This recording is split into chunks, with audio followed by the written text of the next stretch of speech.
Good afternoon, everyone. Welcome to the third of 4 sessions of Returning to School with Equity in Mind.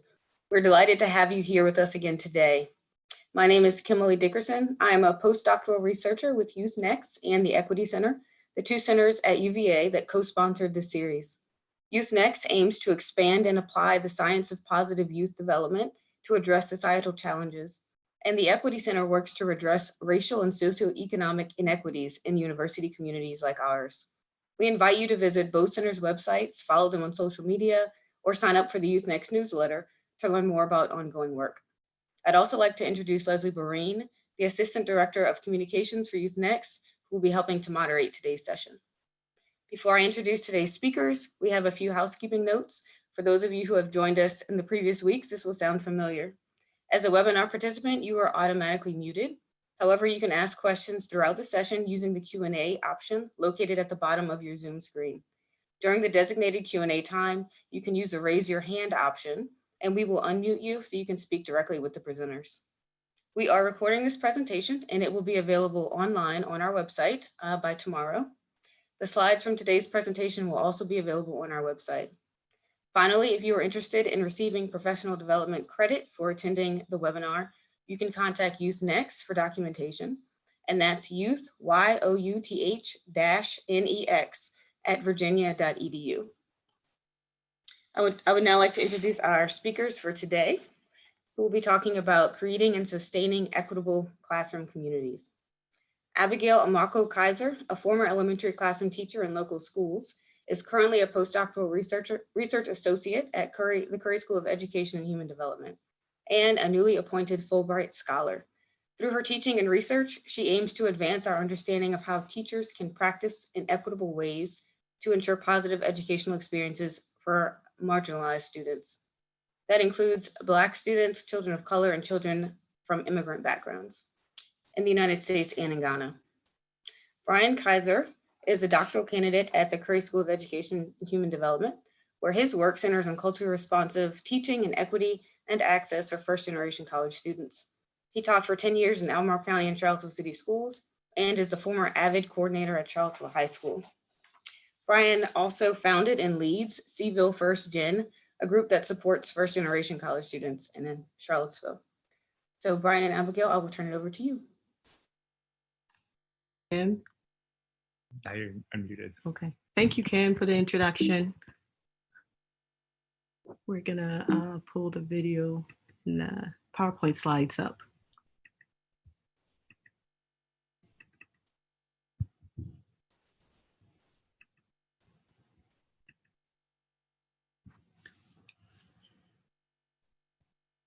All right, so thank you so much for being here.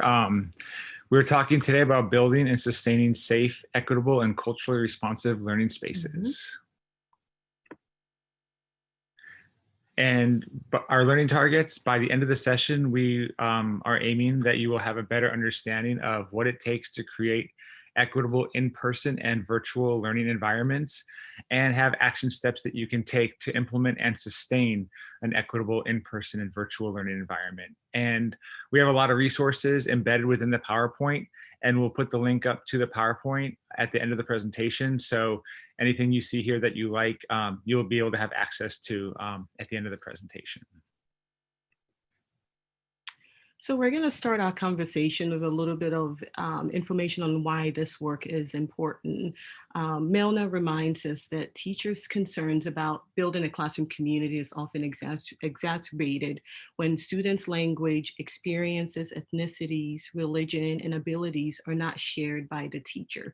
And as classroom teachers, educators, this is something that most of us have experienced. And we know that when we have these differences in our experiences and we're not watchful or mindful of how it informs the way we interact with students, it can lead to subjective misinterpretations of student behavior. And we have some examples in the slides, as you can see. Sometimes when students talk back, it can be seen as defiant or disrespectful, or depending on who the student is, you can take that same talk back and think of it as maybe this kid is inquisitive.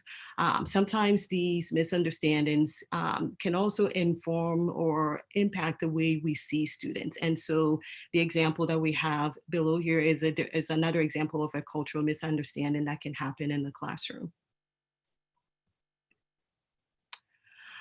And these misunderstandings and subjective interpretations of students' behavior, if we're not very careful as educators, if you look in the literature, you would see that it can lead to a lot of negative experiences for particularly marginalized students. So if you look at the research, you see that there are often missed opportunities for students to learn and achieve. Students can sometimes feel withdrawn from their experiences in school. We know that there are higher suspension rates, dropouts, and students often not graduating. Monique Morris writes a beautiful book on called Pushed Out, and it talks about the experiences of Black girls and how they're at often 6 times higher in terms of how they're suspended from school. So this is something that we need to really pay attention to. And finally, when these subjective interpretations of students' behaviors are not checked, it can lead to what we call the cradle to prison pipeline.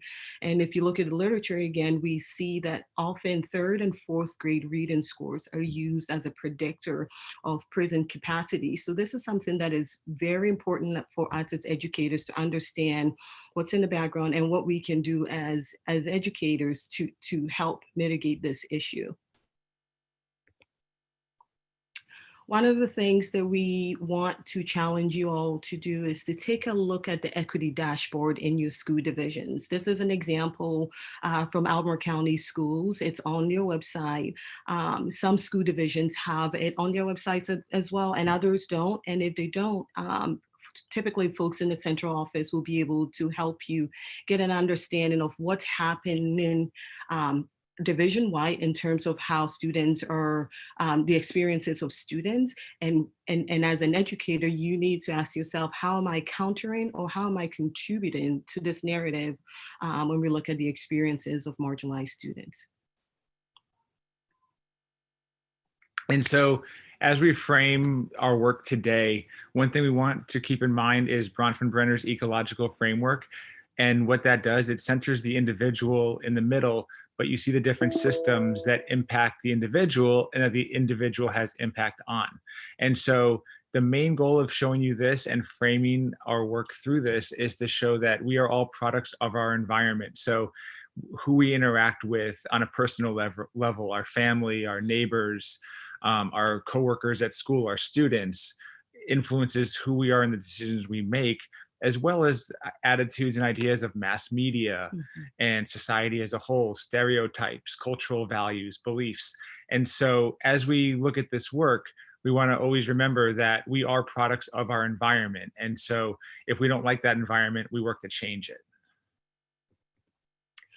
Which really sets us up for this Maya Angelou's quote that fits perfectly as individuals. And she says, do the best you can until you know better.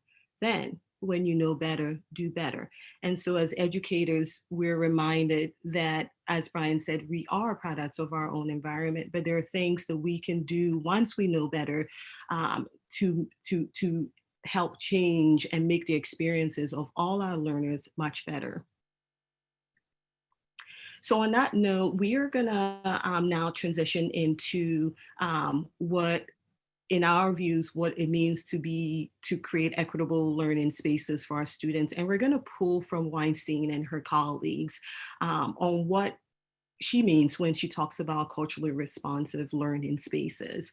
And I pulled this quote up here because I think it really helps us as educators think about who we work with us and the students and your families, and that it is our goal to support them in their understanding and your learning at school, and that this idea of punishment and control is something that we really need to move away from, because at the end of the day, our goal is to help young children develop in a cognitive, socially, and an emotionally safe way, so they can become the adults that we desire for them to be. So we're framing it around the 5 tenets from culturally responsive classroom management. That's the Weinstein book. But we also want to challenge everyone to think about this instead of management, which has an oppressive undertone to it in the sense that students need to be managed or controlled. We want to think of it more as facilitation and the teacher as a facilitator of the learning environment. So not as control centered, more student centered. Mhm. And these are the 5 tenets that we're going to look at, and we're going to go through each one individually. And as we do this, we've tailored it for both in-person and virtual learning environments, and we provide any resources. They're linked in blue that you'll have access to. So our first one is the recognition of one's own cultural lens and biases. And do you want to explain the quote first? Yeah, Rich Milner is another scholar that informs a lot of the work we do. And one of the things he reminds us to think about as educators is to shift the blame. Often there's that blame on students and families as problems when things happen in the classroom, and for us as educators to check ourselves. Um, And so ways to check ourselves as white educators would be through implicit bias tests. This is something that everyone can take. We know that everyone has biases, and we don't want to say, oh, I don't have any, I don't see color, I'm okay. Everyone does have biases, but that's not the point. The point is, what are we doing to actually address them? mhm. And these implicit bias tests through Harvard, they're quick, but they give really good information, and it just lets us all know, yes, we've done a lot of work, we're trying, we're doing our best, but we still have biases and we still have work that needs to be done. Another piece that's really valuable is the identity wheel.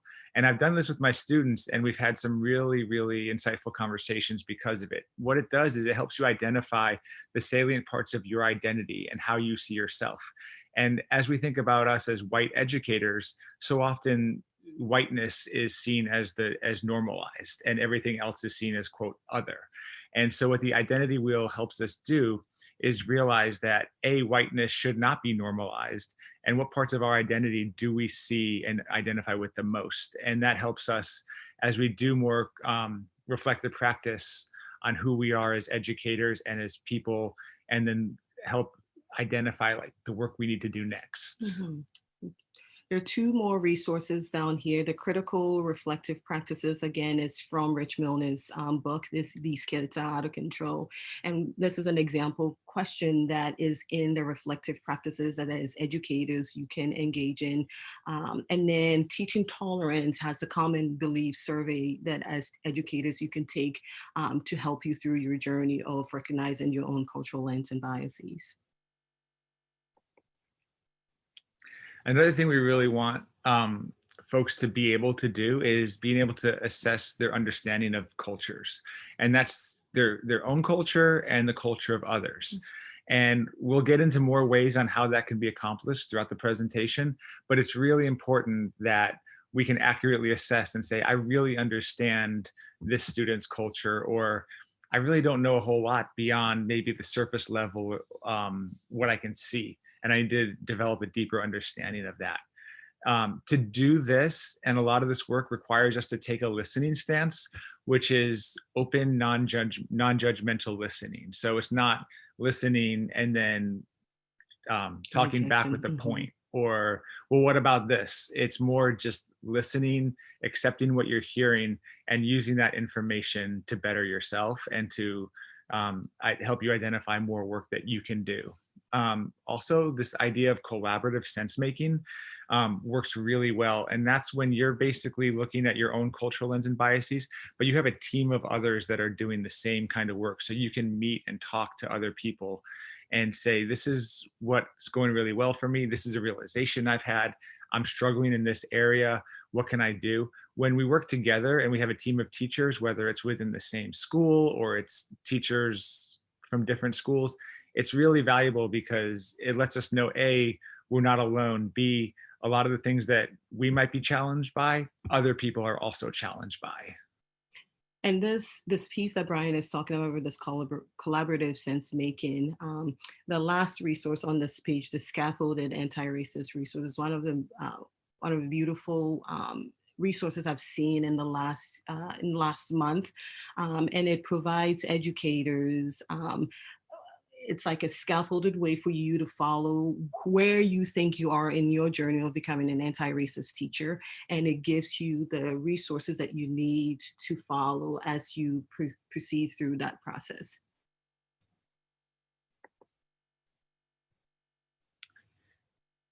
And so our second tenet is knowledge of students' cultural backgrounds. Mm-hmm. And a lot of researchers, especially those who have centered their work around culturally responsive practices, have identified teacher-student relationships as one of the most essential elements of classroom culture that promotes learning. And I know just from our experiences as teachers, that was always what we focused on. And I continue as I teach undergrads at UVA to continue to work on building relationships first and foremost, so that we can then learn once there's safety and trust established between teachers and students. And as we move to this virtual platform, we've seen in the last few weeks our kids participate in the Freedom Schools. And we have 2 elementary kids, 4th grade and 2nd grade. And building and developing relationships is something that can happen on a virtual platform. And so one of the things we've seen is this one-on-one check-in with students. And it's really an opportunity for the teacher to just call, Zoom, whatever the platform is, and just talk to the child about their experiences. And sometimes, one of our kids, the first few times he had this conversation with his teacher, he was just mute, silent for the whole time. It took 2 to 3 times before he started talking, and that's okay. And as teachers, we need to understand that we need to give students the space to be their authentic self. And we put this feelings chart in there too. It's, sometimes when we think about feelings, we think of students as, we think about, you're angry, you're sad, you're mad, but there are these multi-layered feelings that students can have sometimes that they, especially our young ones, may not necessarily be able to communicate. So we put this chart there as a way for teachers to think a little bit broader when we think about what students may be feeling or the multiple levels of their feelings and how we can support them as we're trying to understand who they are and where they come from. And at this point right now, where there's a lot of debate right now, is it going to be in person? Is it going to be virtual? What's the fall going to look like? Folks are making plans right now for what the virtual environment would look like. One recommendation that we have is that there's a way that, if you're an administrator or a teacher here, that you find ways to build into the schedule these one-on-one check-ins so that it happens on a consistent basis. With the Freedom School this summer, students it was a weekly basis. And so for our youngest or our middle son who was in Freedom School, the one-on-one check-in, like Abigail said, he was like tentative at first, but by the end, he was like trying to go over his time. He was enjoying it so much. And he wanted to talk about everything from Legos to what he'd seen on the news to books he was reading. And having this like consistent time, even if it's 15 to 20 minutes with each student, really goes a long way, because the relationship he built with his Freedom School teacher, all of a sudden he's participating more in class, and we saw the benefit of these one-on-one check-ins, and he was able to say things then that he wouldn't have said to the whole group. And so as we look at what this virtual environment might be, we know that in person, we can always pull a student aside and say, hey, so you don't seem like yourself today. That's a lot harder if everybody is in on Seesaw or Google Classroom and you can't necessarily see faces and just more catch the vibe of each student. And this kind of allows you to do that. We also have virtual movie nights and game nights as opportunities to engage beyond just your student, but with your families if possible. And as a way to really get to know students, perhaps they can recommend things that can be watched and together engage in that way. because you can definitely play something over Zoom that everyone can tune into. The chat box, Freedom School did this as well. So we got a lot of great ideas from Freedom School, but they would have the chat box open. So at different parts, the kids are basically talking to each other, sometimes spoiling the movie for others, but other times just like having, a running commentary. And there's a link to game boards so that you can do virtual game nights. So if you want to do something like checkers or something like that, there's websites out there that have these interactive shared boards, so you can do things virtually that you might rather do in person, but at least there's these options. We also recommend family home visits. Obviously, that's a great thing to do in person, and especially on a consistent basis, but it can also be done through Zoom, and finding ways to do this in a comfortable way where the students can show you their favorite room, where they do homework, where they play outside, and get a chance to really connect with the families as well. Again, these recommendations come with that caveat that it's best when it's consistent and it's not just a one-off to say, well, I did this. We also talk about informal ethnographies of students. So this isn't a written report on the student, but it's understanding who the student is, what they're like, how they learn, their culture, their friends, their interests, everything about the student, especially their strengths and what they bring to the table.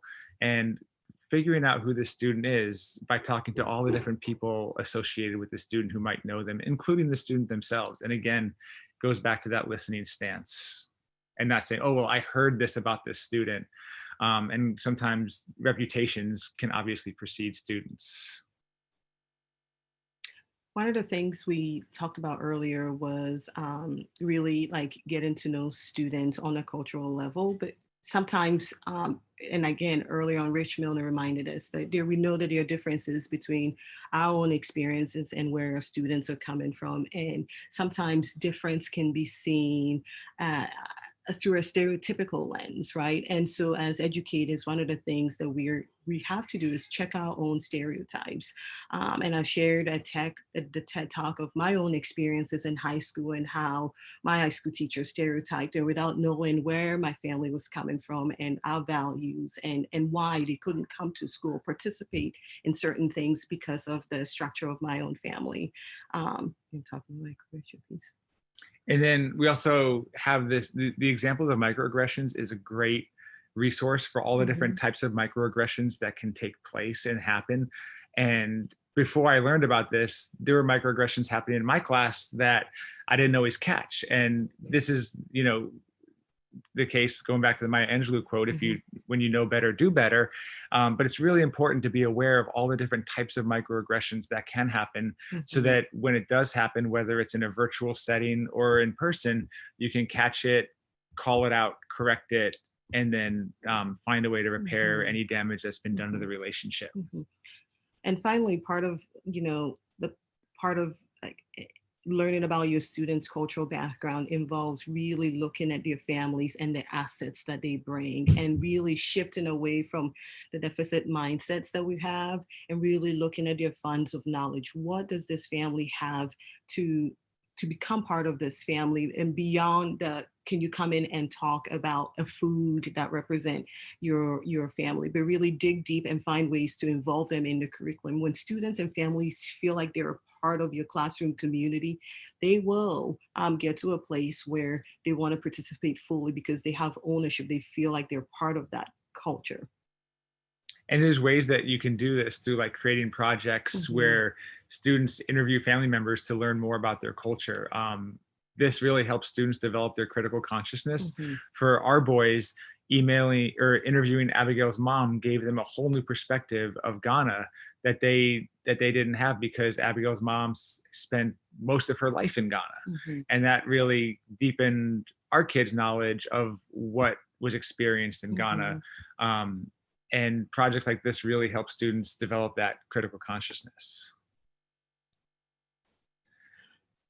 So the third tenet for what it means to create a culturally responsive learning space has to do with educators really educating themselves on the broader social, economic, and political context. Often there's this common narrative that schools are apolitical spaces and politics does not belong in that environment.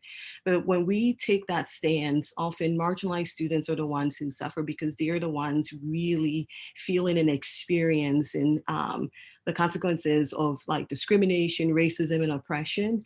And one example that we know is the disparities in funding. We all know that like where you live determines how much funding goes into your school and what supports teachers have then to be able to teach in a way that can be equitable for students. And so we put these two resources in here again. Ta-Nehisi Coates has a piece in The Atlantic, A Case for Reparations, where he really explains some of these larger economic factors that impact schools and impact marginalized students. And Rich Milner talks about this again in his book, the book, These Kids Are Out of Control. He explains how these factors that sometimes we feel like are not, impacting us in our own classroom space really has a huge influence in. And so this is something that we have to think about. We cannot teach without really unpacking what this means. And we can even go back to what's been in the news over the last couple of years with elementary schools. We had an incident in a local school last year with a racist with a poster that was deemed to be inappropriate. And the Not Too Young to Talk About Race is a great resource for saying why we need to have these conversations with kids young. Like we can't wait till they're in middle and high school to start talking about racism and how to be an anti-racist. This book is Anti-Racist is great for kids because it puts a lot of what we're talking about here in terms that kids can really work through and understand at their level. And another way we really recommend being just aware of the context is curriculum audit. And this isn't always easy to do because as teachers, we always have pressures from administration and test scores. We often have department chairs. We have a whole central office sometimes. And sometimes teaching can be very, by the standards, the state standards and what we're told to teach. But a curriculum audit has you go through your curriculum, whether it's books you choose, whether it's state standards who the state says to teach about in terms of like the Civil War, and think about what perspectives and people are being given a prominent voice and what perspectives and people are excluded.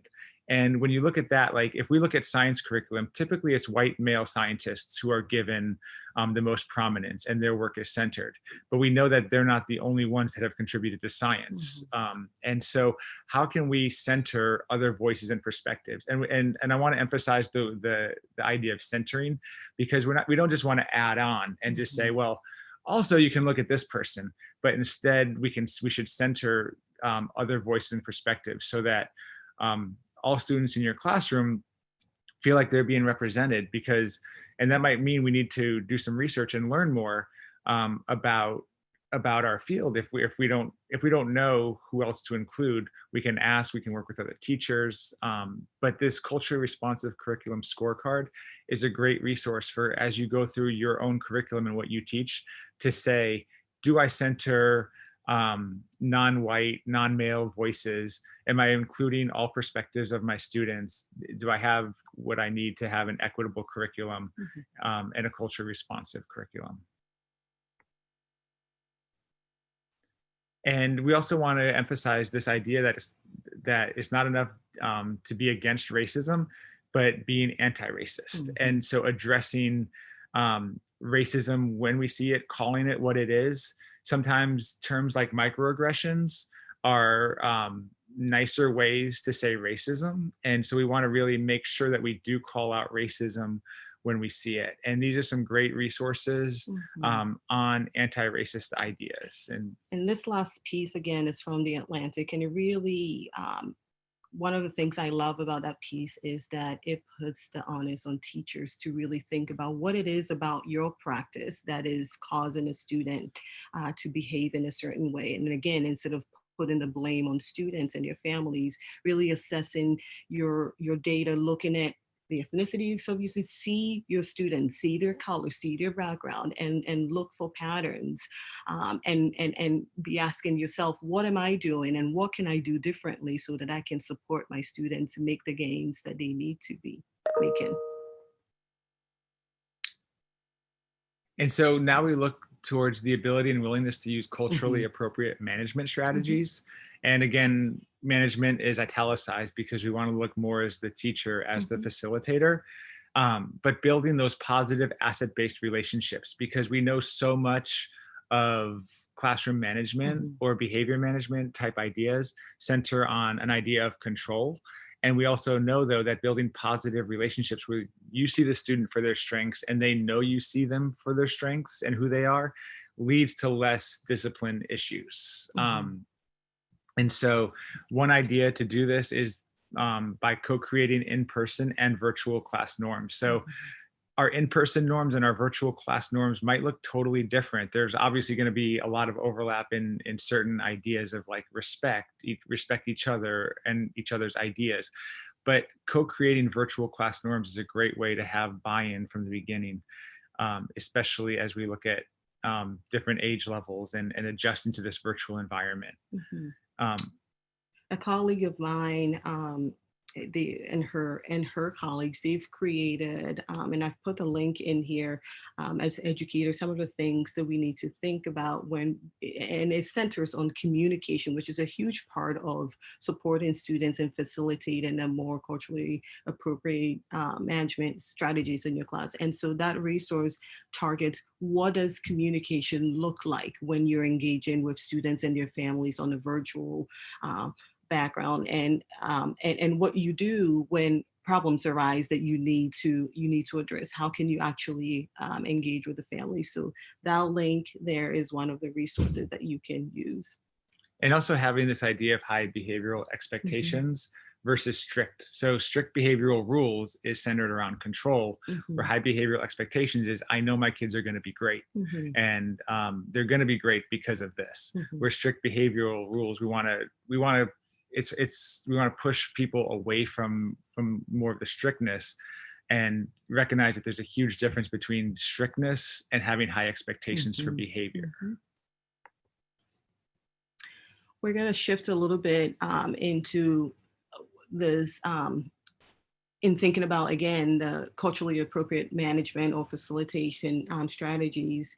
Rich Milner, again, talks about restorative discipline, which is, comes from the restorative justices.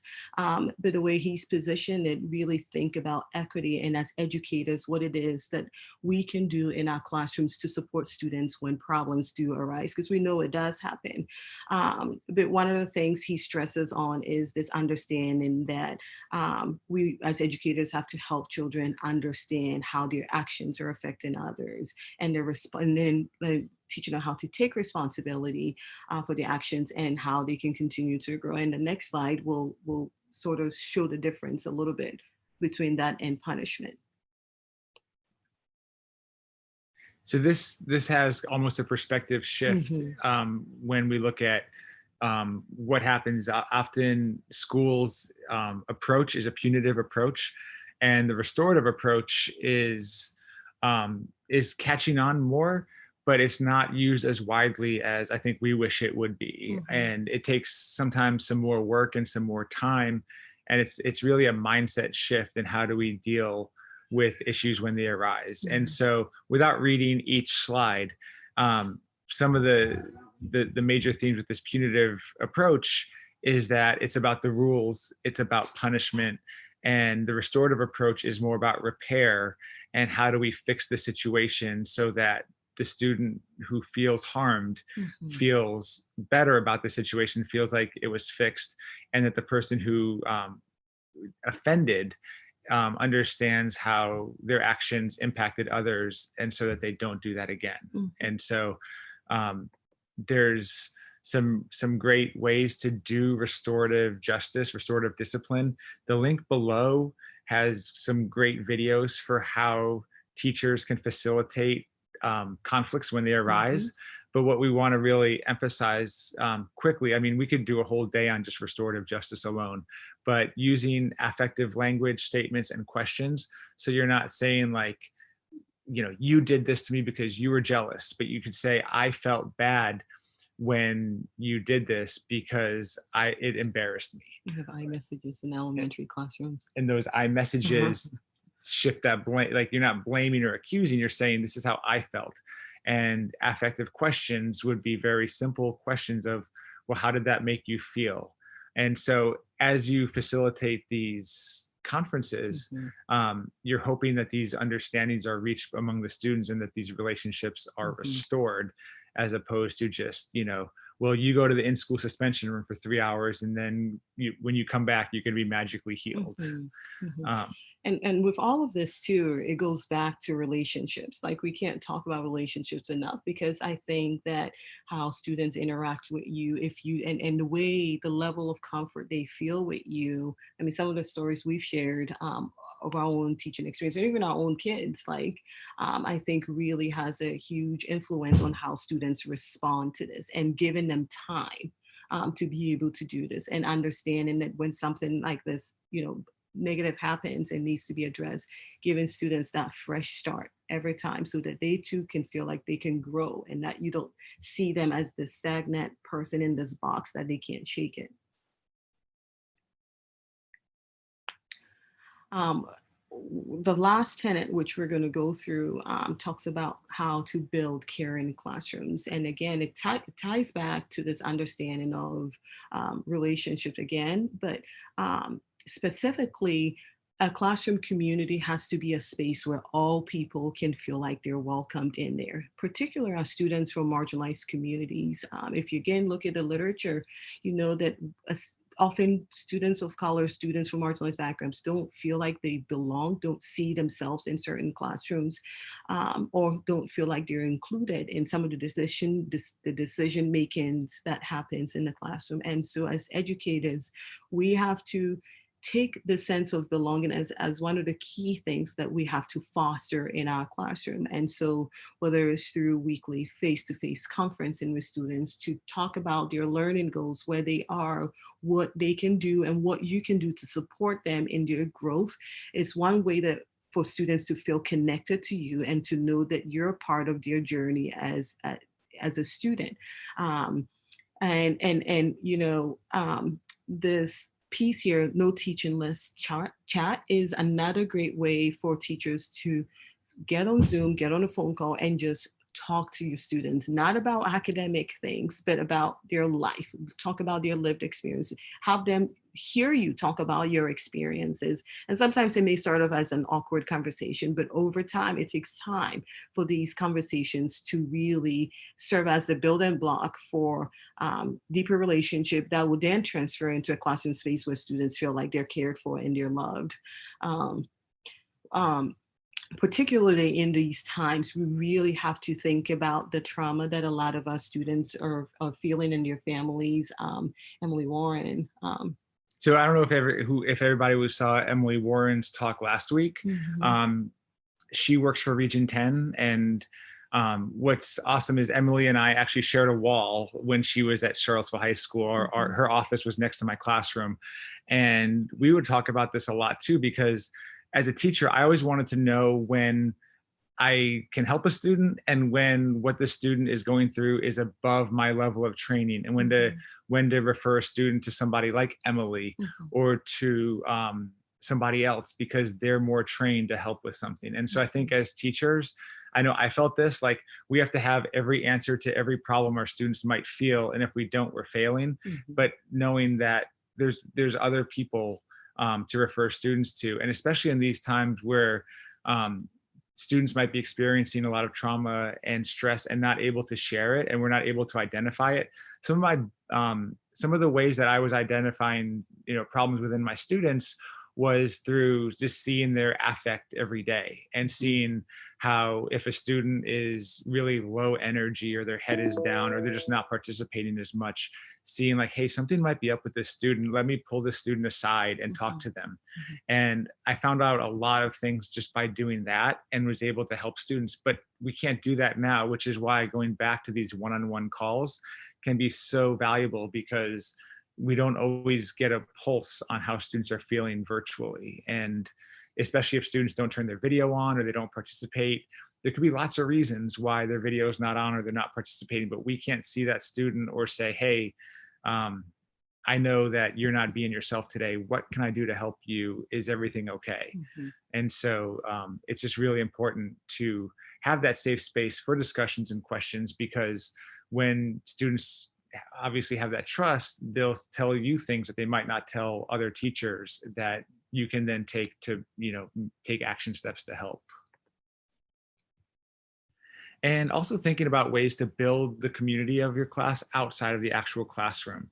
And so we've talked about like virtual movie and game nights, but also finding ways to support students to identify, support, and foster their assets and their strengths.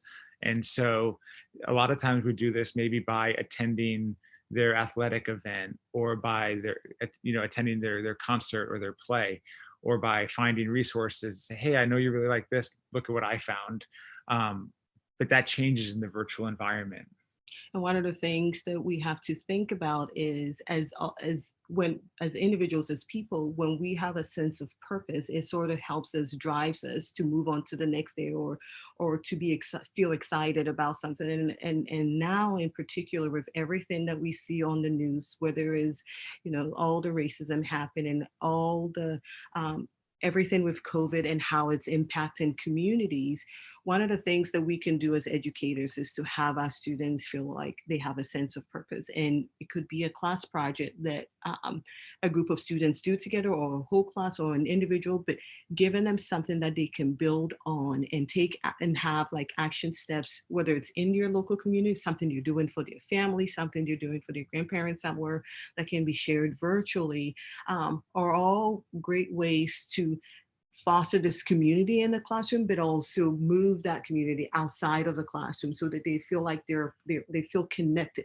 to others. And connectivity is essentially important during these times. And there's still ways where we want to encourage, obviously, our students to stay safe, but that they can still take social action. A great elementary way to do this is with the upcoming election and understanding voting rights. And our kids made voting posters through Freedom School to put outside of the house or in the window so that people who walk by can see it.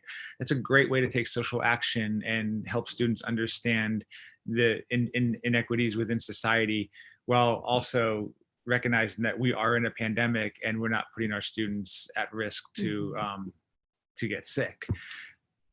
And in addition to that, one of the things that we have to think about if we move to this online platform is the flexibility in as teachers that we have to offer to families. And so even in our own family, my older sister works, and has been working, and she works at the airport. And so our oldest niece is in charge of herself, her younger sister, and her little brother. And even though she's going into the 9th grade, that's a lot of responsibility for a young person to take. And as teachers, we have to be very mindful of what that stress is for the families when they're at work and then when they get home, but then also for these kids who are also supporting their families by supporting and taking care of their younger siblings. It's a huge responsibility that we have to think about, and we have to think about, well, how do I support the student so that she knows that I care and that she has other responsibilities that I'm aware of. A big thing that came of when students in Seville First Gen came home from college because of the pandemic, and they were talking about what that experience was like. A lot of students said that their families didn't necessarily see them as being in school. So even though they're like at the kitchen table with their laptop, it didn't seem the same, and they still had to keep track of their little brother or something. And so thinking about, like, even if we say that our virtual class is from 10 to 11 every day, and we meet and it's synchronous, that might not be, you might not get full attention from everybody. And how can we, so we recommend more like, how do we find ways to be creative about that and recognizing those responsibilities, and then finding ways to be flexible and offer both synchronous and asynchronous settings, so that kids who struggle to meet the synchronous times because of other responsibilities or challenges aren't left behind, and then it leads to withdrawal. And looking at technology and connectivity issues that we might be facing. Also clarity and consistency. I got that a lot from my CVIL first gen students, is how professors might say, oh, this is online, the link is here, and it wasn't, or not seeing like where to turn it in, because when things went online, all of a sudden, a lot of folks are learning how to use the online classroom like full time, where before it might have just been a guide, or it might have been a spot to just dump resources. And so finding ways just to be very clear and consistent with how the learning environment is set up online, and then constantly being aware that discussion boards, comments, chats can be spots where microaggressions, racist comments, bullying can still occur. And it can occur maybe over how a student spells things. Sometimes sarcasm, we know, is really hard to detect online, but being able to identify when a student is being sarcastic to someone else versus when they're being genuinely happy or nice for students. And we even saw this with our kids in elementary, but some students would make public chats making fun of other students that were probably meant to be like in the private Zoom setting. And sometimes, and there were some hurtful comments made to the entire class. And so just being aware of all the different ways that bullying and mean comments can still happen. And then how do we respond and address those in the virtual setting? And so that wraps up our presentation. We have obviously time for questions, and we'll stay as long as everyone needs us to. These are our email addresses. Please reach out. If you have any questions, you want feedback on anything, you just want to check in, we're here to help. This is what we love to do and talk about. And we went through a lot of material in 45 minutes. So if you're digesting stuff and want to reach out as you think about different things, we're here. And our slide link is below if you want to download these slides and the resources. Great. Thank you so much. So we're to the Q&A portion of this session. So remember, as Kimberly said, we have two ways that you can ask questions. Please consider using the Q&A function at the bottom of your Zoom link to type in any questions you may have. There's also a way that you can engage directly with our presenters. And so I'm going to lower all the hands right now, but if you do have a question or you want to explain something, you're welcome to raise your hand and we will unmute you so that you can talk directly with the presenters. So as you're thinking about your questions, we do have a couple that have already come in that I'll go ahead and read and allow you all to respond to. So first one, helping families to feel as part of the classroom community is important. What suggestions can you offer when you are attempting to include parents, but they continually give pushback on being a part of the community? Seeing education as the school's responsibility and not theirs. I'm thinking about how I support teachers when they reach out to me as I'm an administrator and they are looking for advice. For example, they reach out to a family and the family made it clear that this type of contact is not welcome. How do I support those teachers?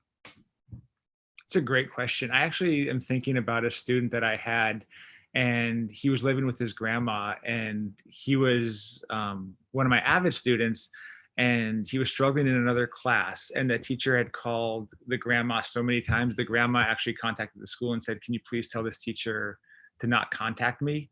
And that is definitely a challenge sometimes when we get some pushback. I think just keep extending those invitations and finding ways to say like, hey, would really love to have you be a part of this. And, you know, you're always welcome to, you know, I'd love to chat with you if you have time. And just, I think always keeping that open door. And maybe it's going to take a while, but maybe, you know, by March, maybe if that family member walks through the door, then you've made a significant breakthrough in progress. And I think sometimes with families, sometimes their own experiences with school might play into how they want to interact. I think we've seen that before with like, I mean, in my own family, this idea of like school is the responsibility of like teaching my kid is his responsibility of the school, something that is really true in my own family. And I see it now with my older sister and her interaction with her her children's teachers, and this idea of communication. Sometimes, you know, she'll forward me a number of texts that she's seen, and she'll say something like, can you just tell me what I should tell them, or can you just handle it? And I think that as educators, we have to come to a place where sometimes we just have to be okay. I truly believe this, that if the communication isn't happening, we shouldn't force it. Because as Brian was saying, there are a number of reasons why families do not feel comfortable or do not want to communicate at some point. And a lot of it has to do with trust issues sometimes. And sometimes, I know in my family, one of the issues, and for my parents, was that they sometimes felt either embarrassed or didn't feel like embarrassed, or that they didn't speak English in a way that my teachers will understand, or their understanding of school, they're going to be exposed. Something about like not feeling comfortable prevented them from really engaging. So they will see these messages and not want to engage.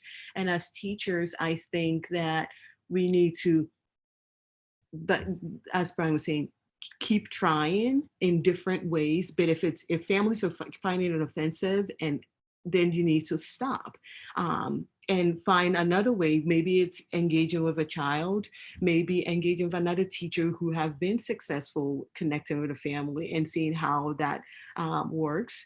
But it takes time to build these trust and to get to a space where you can truly engage with all families. I've actually had students too apologize to me and say like, you know, I'm sorry, my mom, she just doesn't want to talk to you. And it just because she doesn't want to make mistakes, like what Abigail said with her parents. And so like if I was outside and I saw the parent picking up their kids, you know, I would wave, and I knew that I had a good relationship with the child, the student, and I knew that there was no problem. I knew I hadn't offended the family. And I always told the student, hey, if you want me to call about like your successes, I'm happy to like make a positive phone call. And I think sometimes just when I felt like I had some pushback from families, I would always lead with something positive. Even if let's say I was calling about an avid student who was not doing so well in math, I would say, hey, I just want to let you know, like, I'm really, you know, impressed by your child's ability to such and such. And I want to work with you on how they're doing in math. So it was more of a partnership, and it wasn't me coming at it saying, your kid is doing this, they need to fix it, what are you going to do about this? But we're in this together, and I really want to work with you as a team, and I need your feedback. I think that goes a long way. And one thing too is like we really have to work on like just sharing positive news all the time, even if like and as educators, we experience that sometimes some of our students are very difficult and give us a hard time. But you have to, as parents, even with everything we know about school and teaching and learning, when we see a phone call, you get to a place of like, is this something bad? And so we have to train our minds to flip that narrative a little bit. And what we can all do as educators is to like give, especially now, give positive. You can find a positive in anything, and not just like sugarcoating things or reporting things that are not true, but you know, something as simple as like, I love the number of the smiles that I saw from this kid, your kid today. Every time I looked at him, he or she was smiling. Like something simple like that can make a parent, a family member, or even a student feel good about themselves. And so it's like, sometimes it's baby steps, and we just have to keep working on it. Great, thank you. So as a reminder, everybody, you can type in questions that you have into the Q&A piece, or use the raise hand feature, and we can unmute you to engage directly with our presenters. And as you're thinking about your questions and thinking about the best way you want to ask them, we have one more for our presenters. This one came in earlier in your slides, so if you think back to some of that conversation and resources, Are the books for students on race in audio format that you could perform a class listening for the books? Are they available on MYON? I'm not sure what that is. Sometimes I've been able to find, like, either through like Audible, I've ended up buying some books to do with students, or like sometimes YouTube people will read chapters and post it to YouTube. It's a great idea though. I really like that idea of having that option, but I don't know off the bat. Yeah, I don't know either. Yeah. So Patty that asked it actually raised her hand. So Patty, I just unmuted you. If you want to unmute your microphone, you can engage directly and maybe help us understand your question further. Good afternoon. I really did enjoy the class sessions, all of them. But Mayon here in Fairfax County Public School, it's an audio of just about all kinds of books by category. I know as a school, we have a subscription to Mayon, so the kids can read the books in class, go home. It will allow students to read the book, or the book will read to them. So I wanted to know if it was part of the Mayon school or category of books. I don't think we have that. So we're in Charlottesville. I don't think we have that down here. This is the first I'm hearing of it. So yeah. But it sounds awesome. I think we need to reach out to our Albemarle County and Charlottesville City folks about getting it, because it sounds like a great resource. Yeah. Oh, Vicky says CCS might. CCS has it. Yeah. Okay. We'll have to learn more about that. That sounds really cool. Patty, any other questions or any other clarifications? No, thank you. Thank you all so very much. Thank you, Patty. Thank you. All right. Anybody else can leave questions in the Q&A, raise your hand to be unmuted.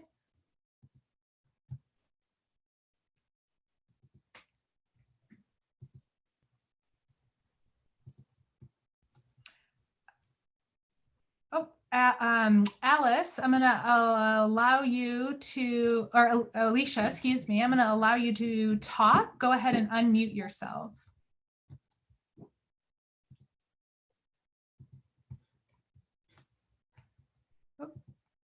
Oh, sorry, you guys, sorry. No, fine. We may have had, maybe that wasn't a question. I'll let you re-raise your hand. Sorry, I think there may have been some pieces there if there are other questions.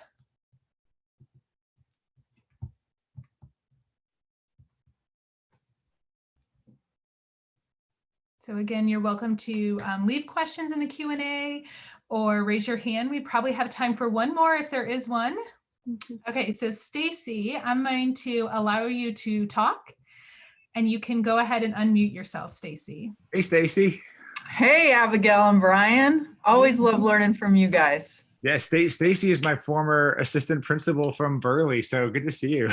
Yeah, good to see you too. I am wondering, and maybe I call you and we have a conversation later, but teaching young kids about microaggressions and the difference between just, making a mistake and giving grace and all of that. How do you navigate those kinds of things with kids? I think one of the best things we can do as parents, educators, is being honest with children. Like you pointed out, like they make mistakes, they see things and they say it as it is. And often we're very quick to shut them up because of our own adult feeling uncomfortable with something that they said.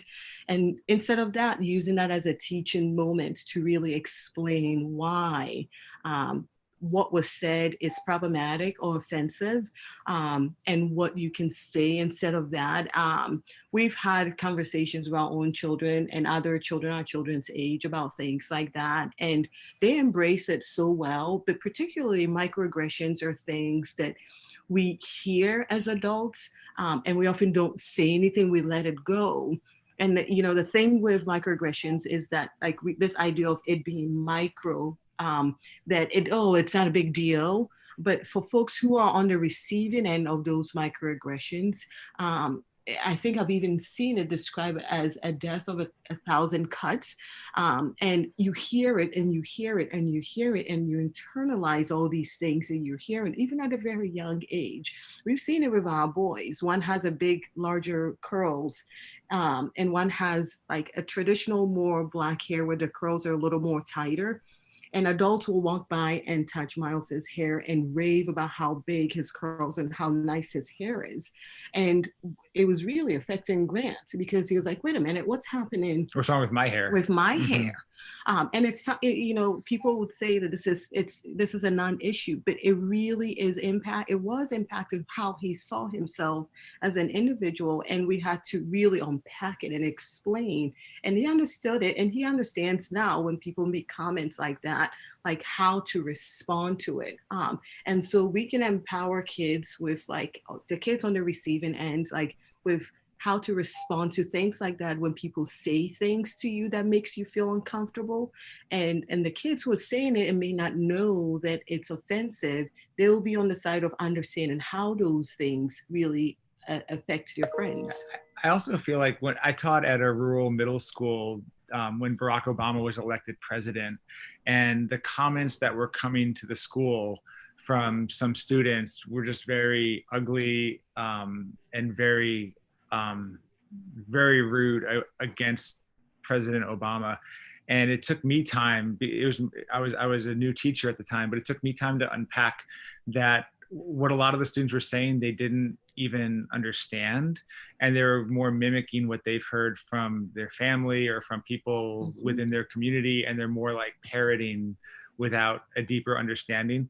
And as I worked with teachers to talk about like how I was feeling hearing these comments and like what was going on, I was able to almost separate the student from the behavior so that I could work with the student from an area of like helping the student grow. It was challenging for sure, but it also helped to think about it. Well, this is a child who is growing and doesn't have a full understanding of what they do.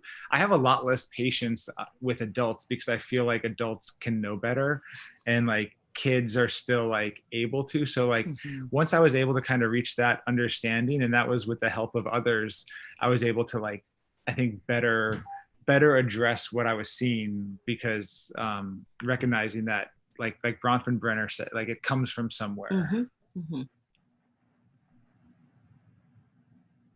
Thank you.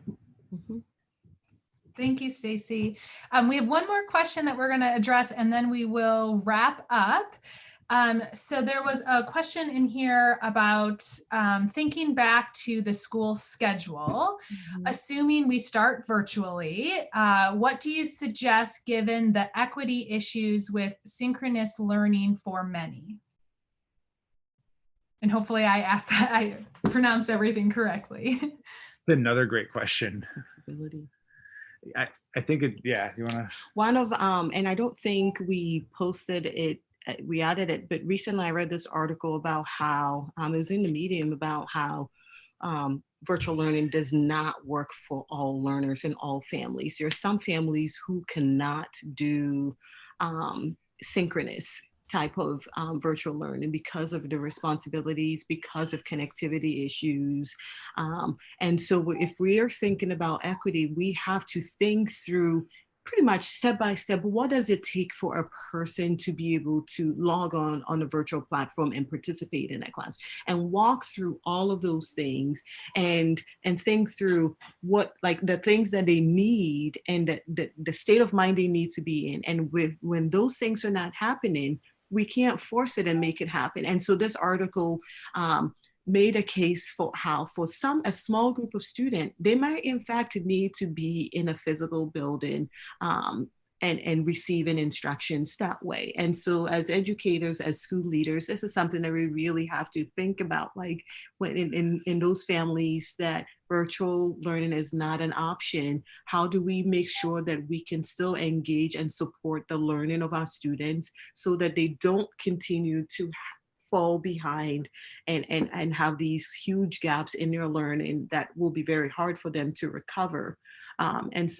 And my hope too is, like, we know how hard teachers are already working, and how teachers work way beyond the 7.5 hour school day, but that hopefully, like, that with teachers having smaller class sizes in the virtual environment, because I think sometimes if it's virtual, let's just pile on the kids. We can put as many kids. And I think it's actually should be the opposite way, because then when you have less kids, you can find those creative ways to connect with families. And so if I know this kid is struggling in a synchronous environment, I can try to work with that family to say, look, what if I called at 6:30 at night when you're both home from work, and I can get 30 minutes with your child to really go over what I need to go over.